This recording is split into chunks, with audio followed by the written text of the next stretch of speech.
Everyone. Thank you for joining us today. We think it's important that we start today by acknowledging that Waterloo is on lands that are deeply connected to Indigenous people who historically lived and who currently live in this territory, the neutral Anishinaabe and Haudenosaunee peoples. The University of Waterloo is situated on the Hallman Tract. The land promises 6 nations that includes 10 kilometers on each. We are looking forward to connecting with all of our new environment students today. And if there are any parents or supporters joining us today, we want to point out a few resources that are available specifically for you. We know the important role you play in your students' transition, and so we encourage you to sign up for our Parent and Supporter monthly newsletter. Here you will receive great tips and information on supporting your student throughout their first year as a Waterloo Warrior. There will also be a Parent and Supporter live chat that can be attended in August. We'll put the link in the chat box below now to find out more. On that note, I think it's about time to get started. I would like to introduce Brent Doberstein, who will continue our presentation. Hello, Brent. Hi, Haley. Thanks very much for that introduction. So firstly, I just wanted to start out by saying congratulations to all of you for being accepted at the University of Waterloo into the Faculty of Environment and making your decision to come to Geography and Environmental Management. What we're going to do today, probably over the next 30, 35, maybe 40 minutes, is talk about some of the expectations and your life as a Faculty of Environment student, and maybe some program information that you might be questioning or thinking about. Okay, so I'm just going to go forward. And as Haley mentioned, my name is Brent Doberstein, the Associate Chair Undergraduate for the Department of Geography and Environmental Management. We also have online Miljana Kovacevic. She's the Undergraduate Advisor. And Miljana, maybe you can just say a few words about your role and the kinds of contact that you have with students. Sure. Hello, everyone. Welcome to University of Waterloo and welcome to GEM. I'm Miljana Kovacevic. I'm your student advisor. And I usually answer the questions related to all the academic stuff, such as adding and dropping courses, changing plans, or adding different credentials to your plan. Also, if you need to find a specific person in regards to adding a course, if you don't have a prereq, I can answer those questions. I can find an appropriate contact for you. And that's about that. Feel free to contact me via email. I'll be reaching out to you in September with your degree checklist. If you have any questions, you can email me. You can call me in Teams. I am available from 8:30, to 4 p.m. Okay, thanks very much, Miljana. A very important person for all of you incoming first-year students, to be sure. We also have some upper year Geography and Environmental Management students on the line today. Katherine Allaby is, she's part of the regular stream, so we differentiate between the regular and the co-op stream. So she's available to talk about her perspectives on the regular stream, and then we have Kate Dienstmann and Devon Jones, both of whom are in the co-op stream, and so if you have more co-op specific questions, they'll be able to speak to those. And they'll be popping in here and there during the presentation, offering their perspectives on life as a GEM student and a Faculty of Environment student.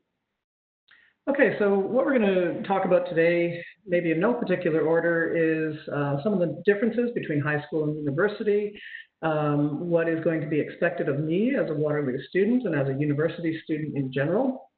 Some of the important dates, which will be coming up throughout the fall term, that have bearing on your registration for courses, and just a few dates that you should keep in mind and maybe enter into your calendar.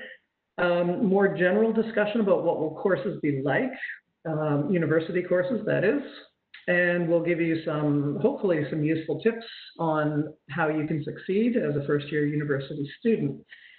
And then maybe the question that is on everybody's mind, faculty, staff, and students, how will fall 2020 be different, of course, related to the COVID-19 pandemic? So we'll go through all that in the next 30 minutes or so. So you've probably wondered what kinds of differences you're going to come to experience in the next year or so. And this is our attempt to put in a table form what we perceive as the differences between high school and the ways that you learned in high school versus the way that you learn in university. So thinking a few years back to my own high school experience, certainly some of you could probably float through high school without too much advanced preparation. You're naturally talented and naturally capable, so maybe showing up and focusing on the material when you showed up in class. Teachers kind of guided you through that material. Obviously, you had homework that was assigned, and I think there was a fair degree of flexibility in whether you submitted that homework on time or not. And so from our perspective anyway, we see that as a form of education where your own independent work was not necessarily high on the list of priorities.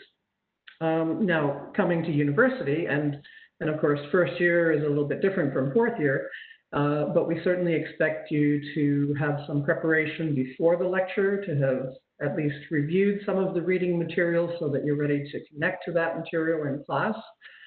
The instructors, in some cases, will go through material fairly quickly because the expectation is that you've already familiarized yourself with that material ahead of time. And so, the instructor will walk you through that material, but won't necessarily slow down to cover everybody's understanding of those concepts.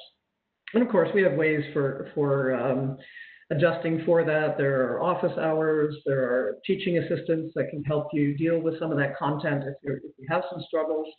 But again, the expectation is that you have some familiarity before you show up in class, and I'm using air quotes because of COVID-19. Regular studying and review outside the classroom, we definitely feel that is necessary and a key to success. I think there are some students who maybe initially tried to show up in class and follow on through the content, and that's the extent of their review, and sometimes that works, other times that doesn't. So there is an expectation of studying and reviewing concepts both before and after the lectures and the in-class experience. And we often find, especially as you go higher in your university levels, second year, third year, and fourth year, you will find significant group work. And a lot of this is outside the classroom. Group assignments, labs in which you are engaging with your partners in groups, sometimes to help each other out, sometimes in a collaborative assignment. And again, these are just some of the differences. So if you look at the bottom level on this slide, basically high school, a lot of that learning is happening in class with a bit of independent learning outside of that class. And really this kind of split is reversed for university. At least that's our perspective, and that's the message we're giving to you today. So in-class learning is just a part of the overall experience, with the majority of learning happening outside of classroom experience. So what is different about fall 2020? And these are differences that not only students are experiencing, teaching assistants are experiencing these differences, first-year students are experiencing these differences. So I guess the message I wanted to say here is that we're all in this change together, and we're all going to be experiencing differences from a traditional first-year experience. That's probably a good thing. If everybody's experiencing differences, then I think there's a lot more sympathy that goes on. So for fall 2020, the expectation is that there will be no geography first-year courses that depend on synchronous sessions. And synchronous just means that you show up at a certain time, and that's when that material is delivered. So you'll all be too familiar with these two terms, synchronous and asynchronous, by the end of fall 2020. Basically, asynchronous course delivery is when material is available when you want it, and you review it when you have time. That's up to you, and that actually works in your favor because your schedule then becomes a little more flexible. So you can review lecture material once, whenever you like. You can come back to that and review it again. You can come back to that material for the test, and that's one of the benefits of asynchronous course delivery. So it's not all negative. COVID-19 is a significant change for everybody, but what I want to point out here is that not all of these changes are negative. Asynchronous delivery and coursework can be a real positive for some students. We will be depending on course delivery through what's called the Desire to Learn platform. This is a virtual online course platform. We usually shorten that to just say Learn. So if you hear people talking about Learn capitalized, then really that's this course delivery platform. There will be some challenges, no doubt, for fall 2020. Traditionally, in a first-year experience, you meet people physically during orientation week, and then you meet them again in class sessions, possibly during labs or possibly during group work. So this will be a remote meeting of people, at least for the fall term. And there are going to be ways that we will help you facilitate developing friendships, developing peer groups, and being able to tap into the peer learning that is such an important part of university. So trying to stay motivated in a fully remote online course environment can be a challenge. Some people are much better at this than others. Certainly, in order to get through the material, the work, the assignments, the content, the readings, we expect somewhere around 8 to 10 hours of work on average per week per course. So you can see how that might add up pretty quickly. If you're taking a full course load of 5 courses, some of those may be a little more intensive than others. You rapidly realize I'm in a full-time job here, somewhere between 40 and 50 hours of work for a 5-course full-time load. And again, only some of that is the online content, the lectures that professors will be posting. More of that work will be the readings, the assignments, and definitely there will be some variation from week to week. The ability to access your material at any point is both a positive and a negative. If you're somebody who's prone to procrastination or needing some outside support and pushes, then the challenge there is that you could fall behind. And I think this is just an early heads up to keep on top of your schedule and keep on top of your coursework and your assignments, and that will help you succeed in the fall term. So here's, again, just an assessment of differences between high school and university. The total class time in your various high school classes spread out over one term, probably somewhere around 100 to 110 hours, so very class time intensive. But the opposite of that is that the work that you did outside of the class time was much lower. Over on the university side, roughly 36 to 48 hours of lectures and labs. That will be your total contact time, or the time that you would normally spend in class in lectures. And then, of course, much more of your assignments and work will happen outside of that class time. High school, I think you have the luxury of fairly small class sizes, although that's been rising recently. At university, you sometimes have small classes, tutorial sessions, and maybe 3rd and 4th year courses that are 30 students. So that might be very similar to your high school experience, but some of your 1st year courses might be 400 students, or in some cases even larger, multiple sections of the same course. So that can, some people can thrive in a large class environment. Others feel the need for a smaller class environment. So be prepared for more variation in class size. Your learning environment, obviously, at the university level is less structured, and more of that responsibility is placed on you. The course load per term for high school, typically you would have 4 courses, sometimes full year courses, and sometimes 2 terms of half-year courses. Typically, the university full course load is 5 courses, but I'll talk a little bit in a few minutes about some flexibility there. But a 5-course load is considered a full load for a single term. Assessment differences, more weight on projects and homework at the high school level versus tests and exams at the university level. Traditionally, that's typically the way university assessment is structured. And then the bottom 2 categories here. What are the expectations of you as a student? At high schools, and there's some variation from high school to high school, I think because there is a much more supportive environment or hands-on environment by teachers, the expectations of each student are medium level.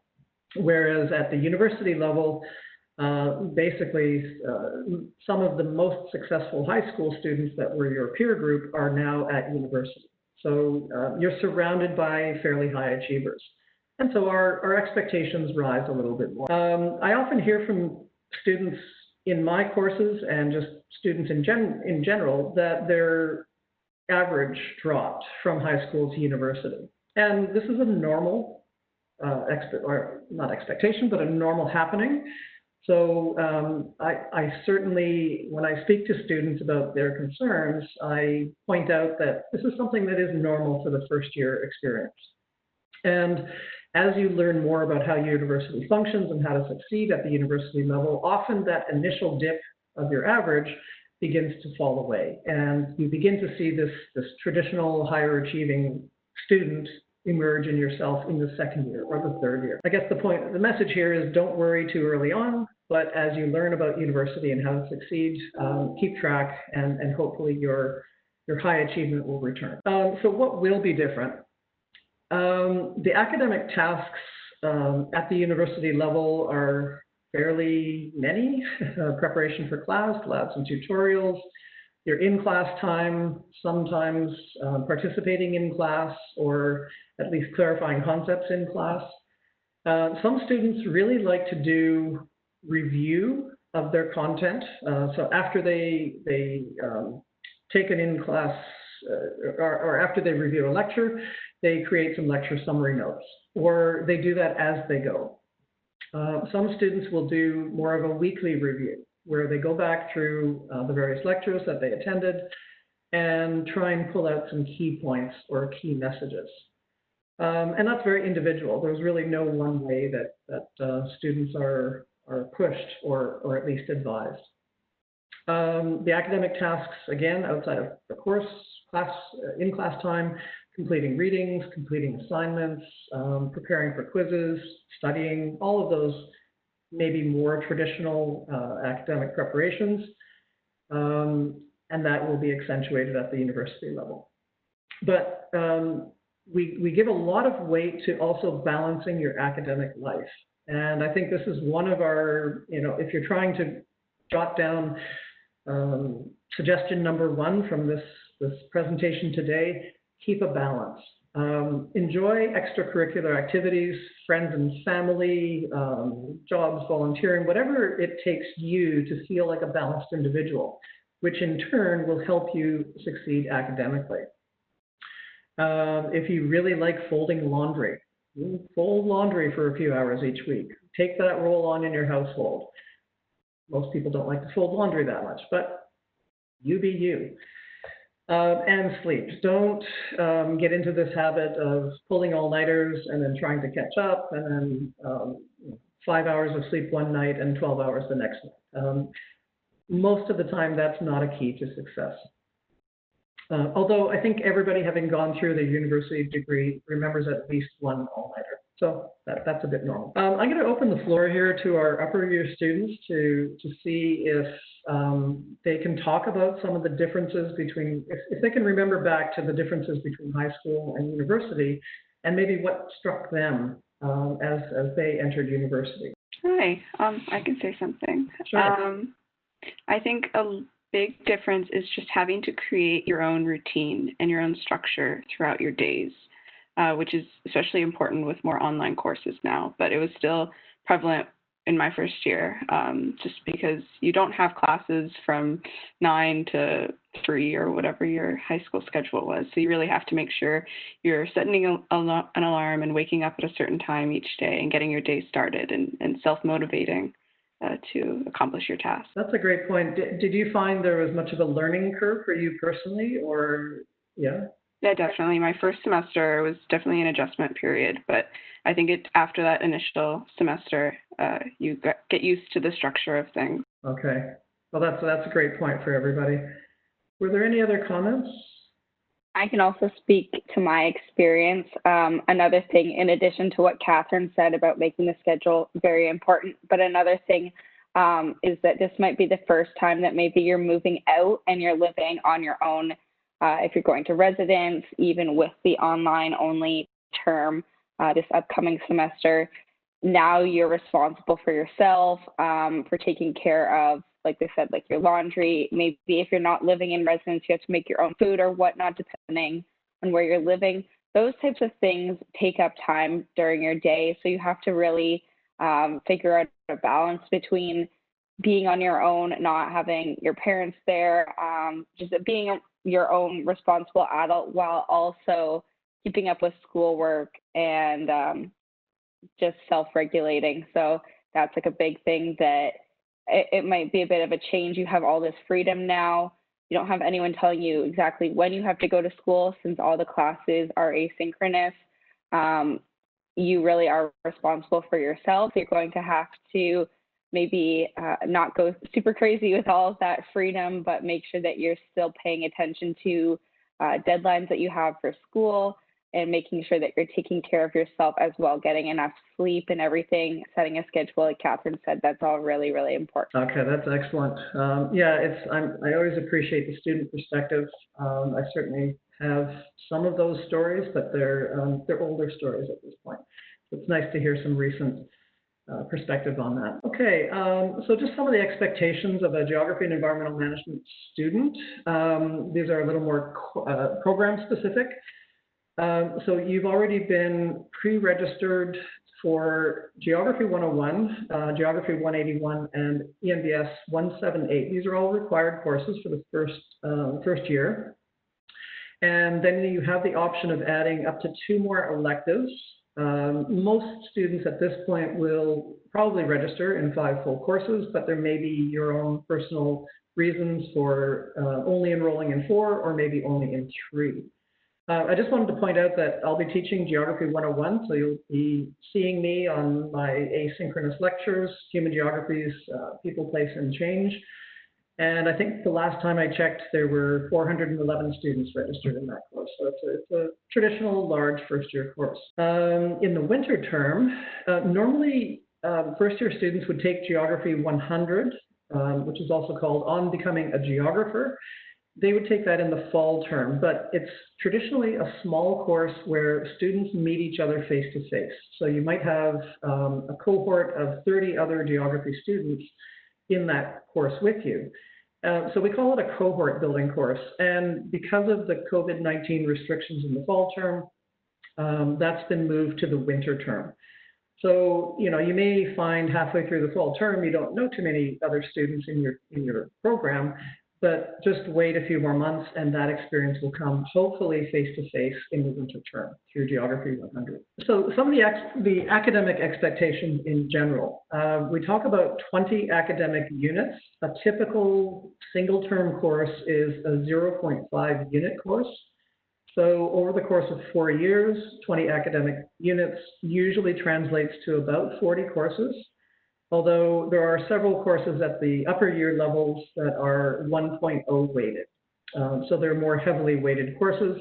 So there's a little bit of variation there. And then for co-op students, the co-op program is set up so that at minimum you would take 4 work terms. And I think the maximum for that is 5.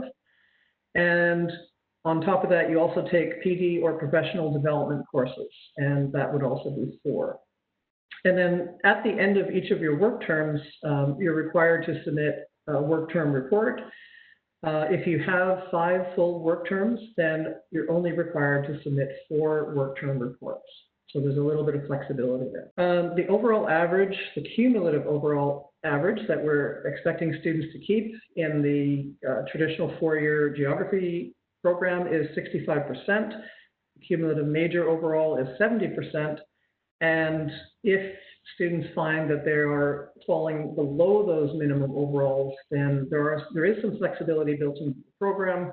And there's also the possibility of moving from a traditional four-year program to a three-year general geography course. So that's a little more specific information that most of you probably won't think about until your second and higher year of your program. There's also an English language requirement for English 109, and that's 65%. Now, there's some important dates coming up, and coming up fairly quickly. So you may not have your full course schedule determined by now. You're still thinking about which electives. The last day to add courses is September 21st. So add that to your calendar, add it in bold. It's common for students to be shopping in the early days of the term. So you might be thinking about 2 or 3 or 4 different electives, and you just don't know which one. So you actually enroll in more courses than you're hoping to take. And you sit through maybe the introductory lecture, and then you decide.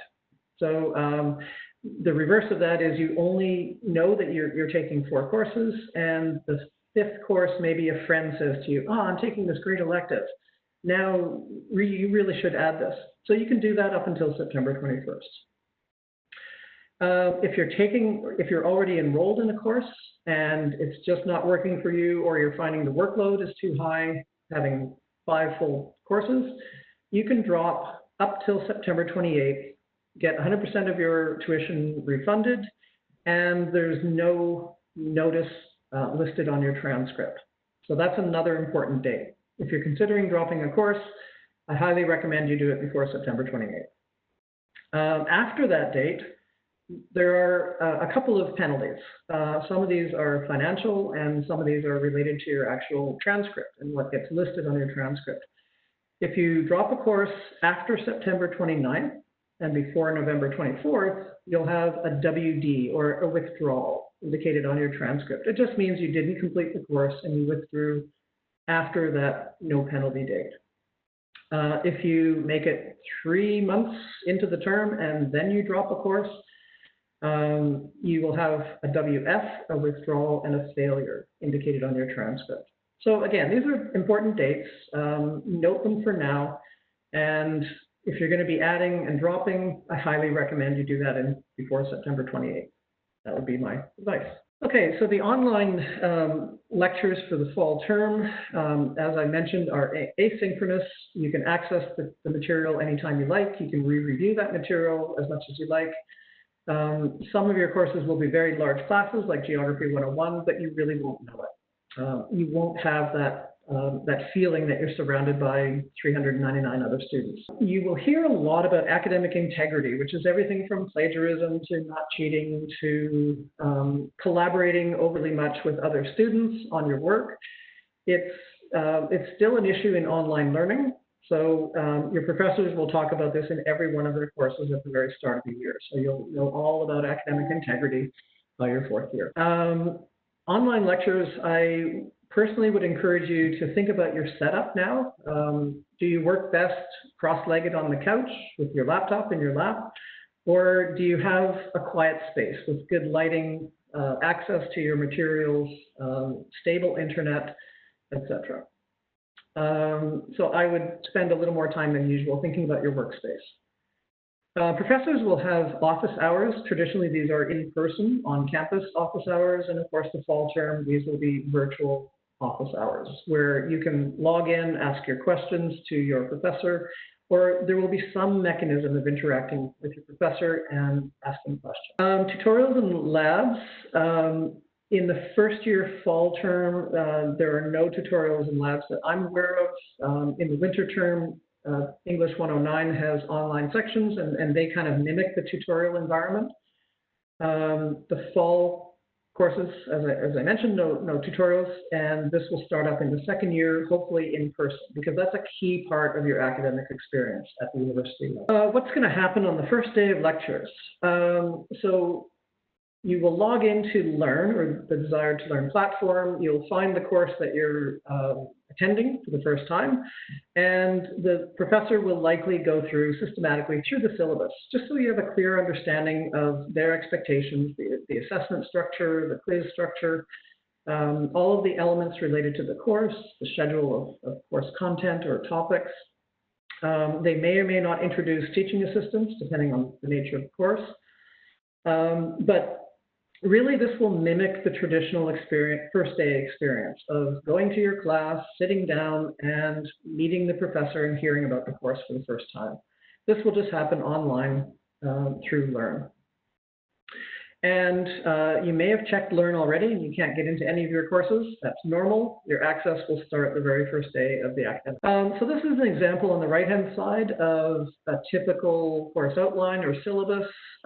It has all of the contact information for the professor, the course outline, the structure, what the professor hopes to achieve, or what you should ideally learn by the end of the term, the required text or readings. There are a series of University of Waterloo policies that will be in every one of your course outlines, so you can read through those at your leisure, including academic integrity, appeal process, students with disabilities, etc. Okay, hopefully the most important part of the presentation today, some tips for success. And the first thing that we wanted to mention is that you're not alone. Many students initially have some struggles, whatever those are, academic or could be mental health issues, and there are people, multiple institutions, agencies, and people on campus to help you. So that's our starting point. Friends and your peers, the other students in your program are a key part of your support network. And many of your challenges or problems can be solved by connecting to your peers. And I think our upper year students might echo this, but a key part of their student success. Your parents might be a key part of your support network. In other cases, they may not be a key part of your support network. They may just be happy to watch you from afar and be on the end of a phone call or a discussion when things get a little challenging.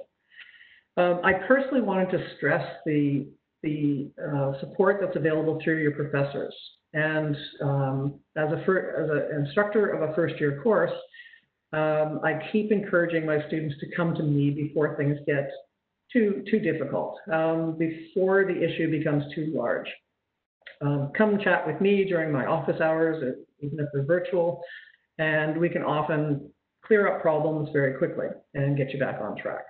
And I know my colleagues in the department are all the same in this. They want you to reach out before problems become large. Who else can I ask for help? Your program advisors. So it could be Miljana if you have more, I think, program-specific related questions, requirements, how to plan for future terms. You could reach out to me. I'm new in this role, so there may be a learning curve, at least in the first month, but I'm certainly willing to meet with you and work through some of your problems. We have specific offices on campus, the Student Success Office. There are workshops that are available to help you with maybe more specific problems, writing clinics, etc. We have what are called the Environment Peer Mentors, and these are students and mentors who help other Faculty of Environment students through their programs. We have the Waterloo Undergraduate Student Association, or WUSA, again, to help you through your transition from high school to university. And then in the area of wellness, we have available counseling services or referral services. We have health services, athletics, and really helping you maintain a balance between academics and extracurriculars. And this comes to this issue of balance. And I think, I already said, I think this is maybe the #1 tip for succeeding at the university level: seek balance. Some students, I think, feel that they need to always be engaged academically, and that doesn't always create better results. everybody needs a break from work and needs a way of recharging. So creativity, and creativity is definitely rewarded in academia, often comes during your breaks in work. Times when you're not necessarily thinking about academics and something just comes to you out of the blue. So we would encourage you to still schedule time for fun. You're going to be interacting with other people who maybe are exposing you to ideas of fun that you haven't experienced personally, clubs or social events that are brand new to you. So explore these. And this was my prompt to bring in the upper year students again. If they have their own experiences of how they sought balance or advice, I'm all ears. I found that it was really important for me to be doing kind of a wider variety of things.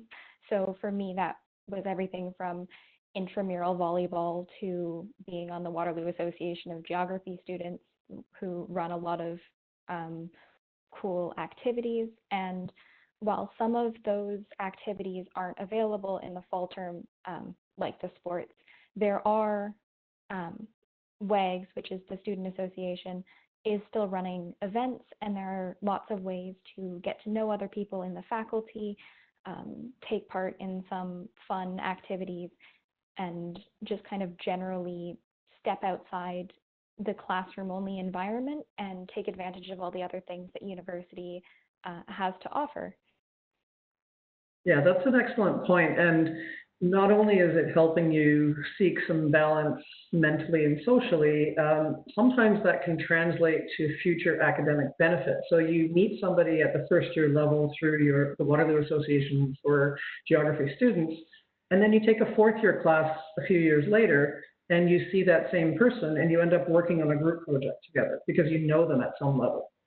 So, you know, networking can be an important part of both balance and success.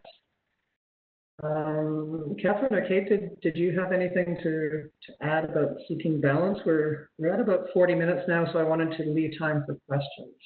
But yeah, if you had any other comments about balance, anything that you personally experienced? I'll jump in here. So for me, a big thing about balance is making sure that I'm spending time with friends and also exercising. I found that that has helped me a lot, especially even throughout this pandemic during quarantine, going out for walks and everything with people. As Devon said, like the sports and everything, just because they're not being offered intramurals and things like that, just because they're not being offered in this upcoming term doesn't mean you can't still get out and be active, go for a walk or a run, like throw a ball around with friends or whatever. That's still really important for balance. And another thing, if you don't have anyone at Waterloo yet and you're kind of worried because everything is going to be online, maybe you're not moving there in person, you're staying at home, like Brent mentioned earlier in the slideshow, there is an environment peer mentorship program that will be starting this fall. So you will be connected with an upper year student in your same program that is a resource for you to talk to. That person is someone who sought out that position and wants to share their experiences with you. So they've been in the same position as you, and they want to help you adjust to the university life and be able to share all the things they've learned in their 2, 3, or 4 years at Waterloo so far. So you really should take advantage of that opportunity, even if you're someone who's shy, because that's the type of person I was in first year, and I maybe didn't take advantage of all these opportunities. These people really are there to help you, and they want to make a difference.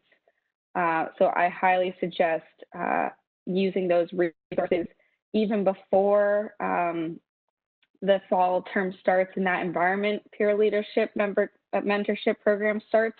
All first years are enrolled in the Waterloo Ready Peer Mentorship right now, which is available through Microsoft Teams. If you haven't logged in yet or downloaded the Microsoft Teams app, I highly suggest you do that. You just download Microsoft Teams, you sign in with your Waterloo email, and you will already be connected through a channel with a peer mentor in an upper year student who's in maybe not necessarily the same program as you, as this one program is faculty-wide, so it's another environment student.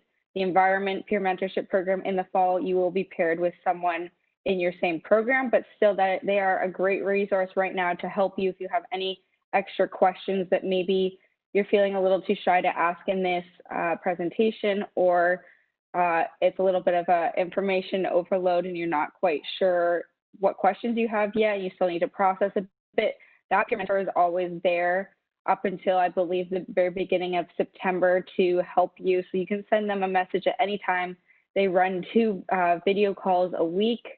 I myself am a peer mentor, and I know I haven't been getting many first-year students coming to me or joining in on my meetings. So if you are someone who's maybe worried you don't want to be in a large meeting, you're afraid to talk, you can schedule a time outside to talk with your peer mentor. They would love to speak with you. But yeah, generally, if you're afraid about not having people, you already have a friend in your peer mentor who has sought this position to be able to help you and share their experience with you. So I highly suggest you guys reach out to them if you don't have anyone else. That's an excellent comment, Kate. Thanks for that, because I think it shows that there's support available at very different levels at the university. There's the formal support through the professor and through the academic structures and through various offices on campus. But then there's the informal supports, your peer network and mentorship relationships. And I think in some ways, those can be even more important than the formal supports. So thanks for sharing that. Okay, so I guess we're getting to the end of the presentation here. Just some of the online access, I guess, portals that you'll be available to operate. Quest is where you probably already familiarized yourself with Quest, enrolling in courses, checking for grades eventually, keeping track of tuition. Email is still surprisingly popular and depended on at the university level. So if you're not a huge email using person, you'll probably find that professors respond best to email. Not all, but some. Portal, that's the Waterloo portal, where you can keep track of mostly non-academic opportunities, information availability, etc. And then, of course, Learn or Desire to Learn is your online course platform. Students who manage the transition, so this is perhaps the ideal way that you can make that transition from high school to university, creating a network of friends, work-life study balance, as we've already mentioned. Not just sitting on your questions, actually asking those and reaching out. Attending classes, labs, tutorials, office hours, managing the workload and scheduling both work and time off work, and really taking the opportunity to know what the course requirements are, knowing that each course is different from the other in some of the faculty policies. So I think this was my final opportunity to see if any of the upper year students had any other tips about managing the transition. So managing life in school. So the benefits of actually managing your life in school, breaking down tasks into manageable chunks, reducing or eliminating procrastination, keeping your motivation up, balancing multiple different priorities, and decreasing stress and increasing productivity. A very rapid slide about the benefits of actually managing life in school. Okay, so we made it to the question point. I think we've still got 15 minutes, so my job is basically done here for presentation. I'm going to stop sharing, and then we can get to the questions. Actually, do have a question from Cynthia. They're wondering, they're saying, hi, I've received some transfer credits on the strength of my IB diploma results. Do you have any advice on applying some of the credits towards the mandatory fall courses? So some of those depends on the nature of the transfer credits. I've heard informally from several students that the IB version of Human Geography or World Issues, I believe it's called, is quite similar with the content for Geography 101. So I think if that's one of your transfer credits, you can feel okay about applying that to Geography 101.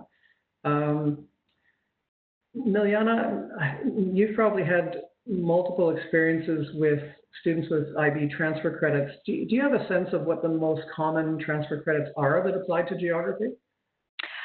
I'm not familiar with which courses, which IB credits are applied, but I'm familiar with the process and how it's applied. Okay. So the admission office is usually assesses the courses, and then students get the formal transfer credit assessment via email. And then they can certainly apply those credits to their transcript, or they can deny them as well.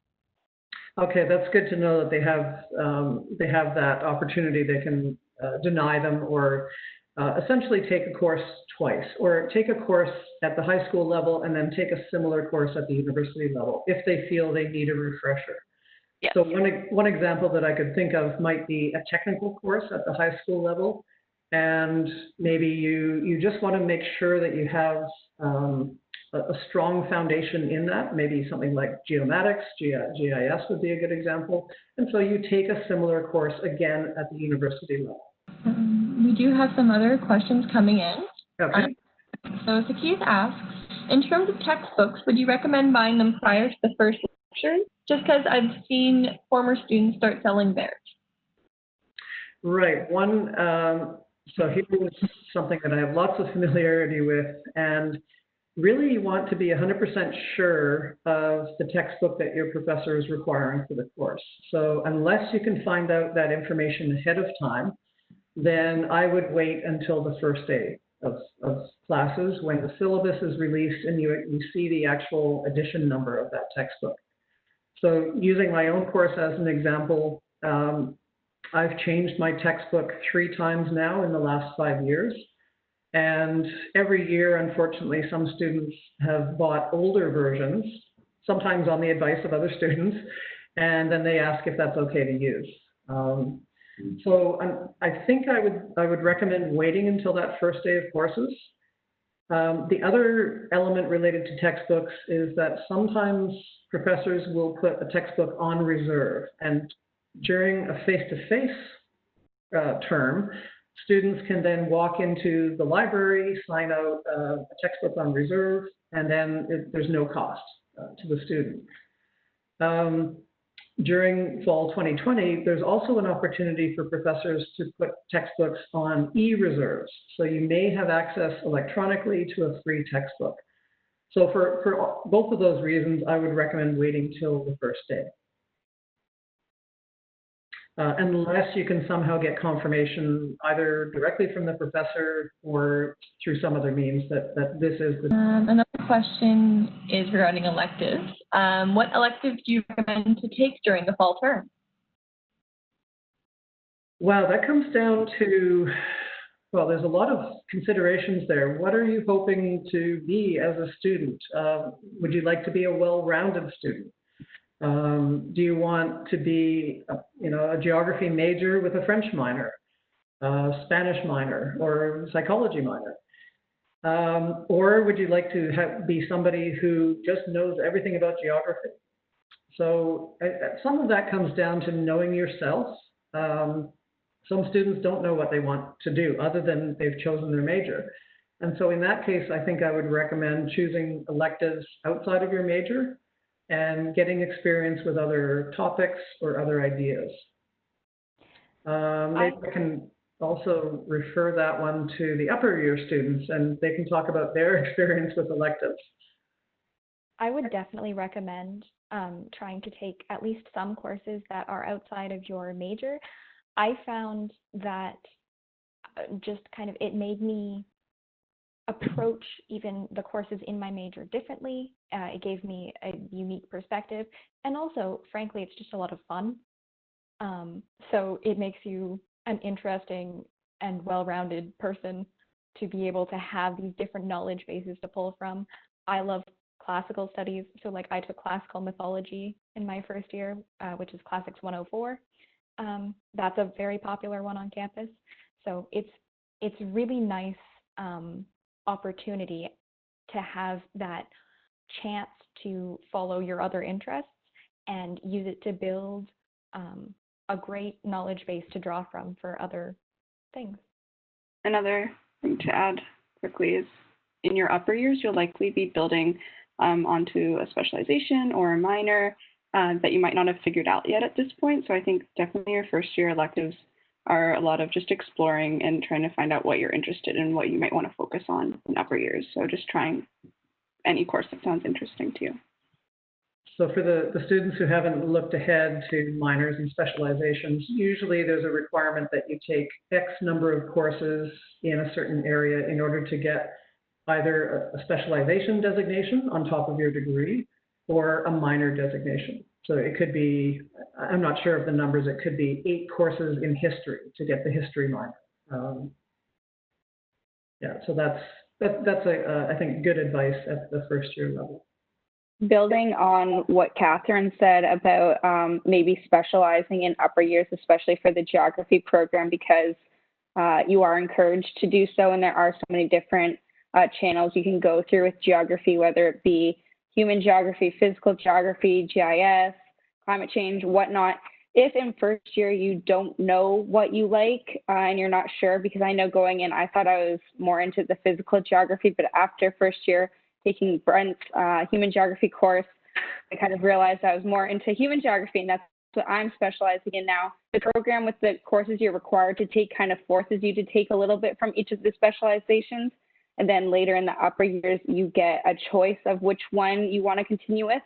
But even still, one course I took in first year as one of my electives was EMVS 195, which is just a basic introduction to environmental studies class.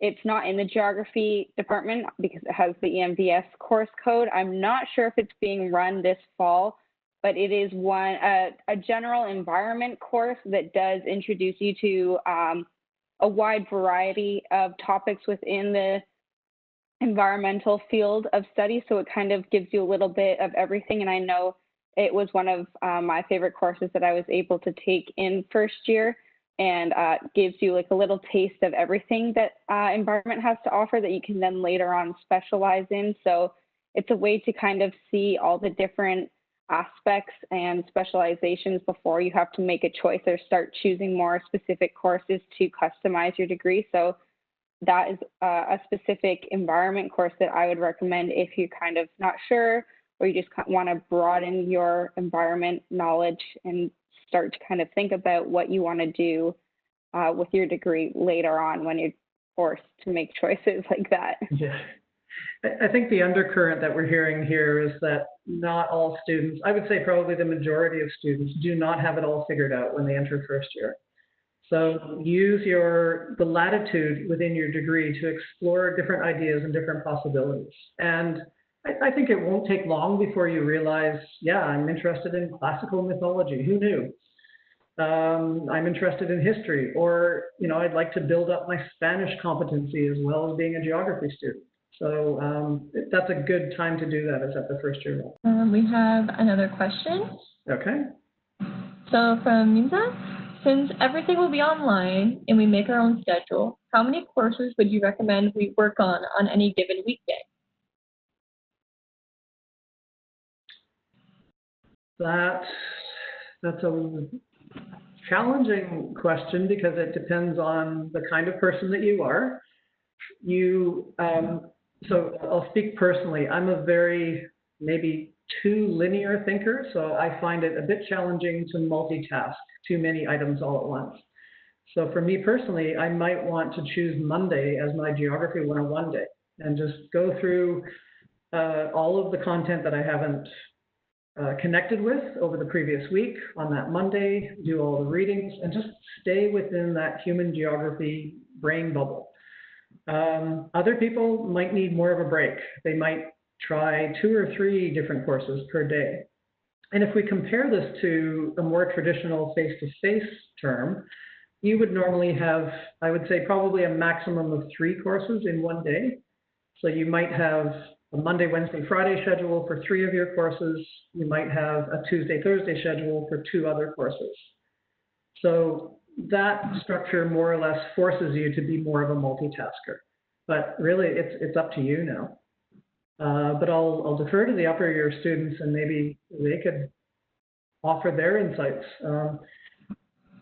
How are you planning to do it, you guys personally?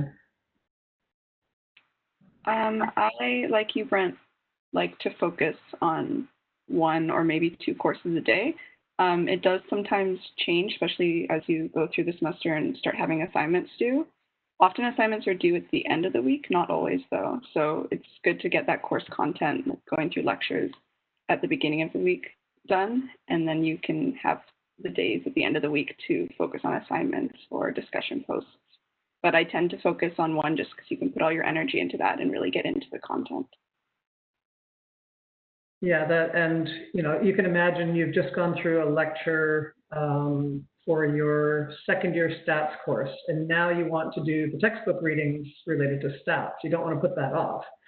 So yeah, it may be good to compartmentalize your approach to your courses a little bit, whether that becomes one course per day, two courses, or maybe more than two per day.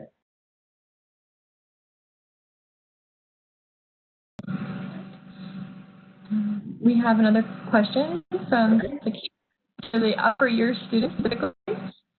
Have you found a difference in terms of difficulty of the courses now that they've been moved online as compared to in person? I don't know. So I've been on a school term this past summer term. I have one more project left before I finish the term, which is very exciting. I don't know if I've necessarily seen an increase in difficulty as much as I saw a difference in delivery. So a lot of the changes you might see, and you might not notice this so much as an incoming first year who hasn't had that in-class experience, but a lot of my classes have done a really great job of taking the content that they want us to know and kind of modifying the either the delivery of the content or the assignments they're asking us to do, so that we get the most out of it in a way that kind of suits the online learning platform. So like for my classes, that's involved a lot of discussion posts on Learn, some online lectures, and more of an assignment based than a test based because of the way they've had to adjust some things to fit online learning. Yeah, and just to add, I don't think the content has gotten more difficult. I think that it might feel more difficult just because you're having to be more self-motivated and organize your time better. I think that the professors and the students are kind of all in this together, and so a lot of it is just taking the time that's needed to work through problems. So they've been really good at just when problems arise or if difficulties arise, being really kind and working through that with you. Right. Yeah, and we're receiving fairly consistent advice from the on-campus centers of learning, where they're saying take your traditional course, in some ways simplify, possibly remove elements to make it possible for students to still succeed in a fully remote environment. Professors are aware that this is a different kind of challenge, and they need to tailor their teaching approaches to that challenge. So, yeah, I think the comments are maybe the content is not necessarily more difficult, but managing that course itself may be more difficult if it hadn't been changed. I'm personally changing my courses to reflect the difficulties of a remote course delivery. So I'm hoping my students won't find it more difficult than the traditional face-to-face course. And if I could give like any advice for online or in person, your professors are very nice people and they would be delighted to talk to you. So like if you show up to office hours or you send them an email, like this is a group of people who really want to see you succeed, and would be more than happy to help you even now when everything seems so kind of unusual, but they're committed to helping you like work through that and figuring it out as they go along. Absolutely. I couldn't have said that any better. We want you to succeed. So we are at the top of the hour now. How should we wrap things up? Should we just all wave and say good luck in early September? When your access to your courses opens up in early September. I'm looking forward to seeing you in my course, and I'm sure all the other profs are looking forward to in the other courses.